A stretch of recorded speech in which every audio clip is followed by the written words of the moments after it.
getting back to your comment earlier about Q4, how do you plan right now? How do you look at Q4? It's interesting. I've always taken it because I've worked across a lot of different verticals. I've worked on everything from cosmetics to travel to subscriptions, and you have to approach it with a few rules in mind. One of those being I shouldn't measure myself against somebody who isn't within the same vertical. Mhm. Travel partners, while they can take some great ideas from retail, you shouldn't measure that in the same way because it's not the same buying funnel.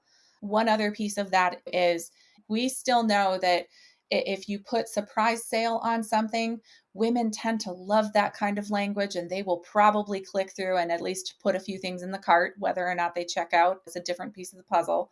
It's not as if there's a complete reset on the way we think about how we approach seasonal planning, but it's more so can we be a little bit more risk averse in terms of our planning and having something in your back pocket that if things don't work out the way you anticipated, okay, what's our next move? How do we incentivize earlier on in the cycle so that we put less pressure on meeting our GMV goals when it comes to late November, early December? And then we're really looking at, okay, there's a certain point with these goals that we have to say, I've put in all of my effort and now the chips will fall where they may.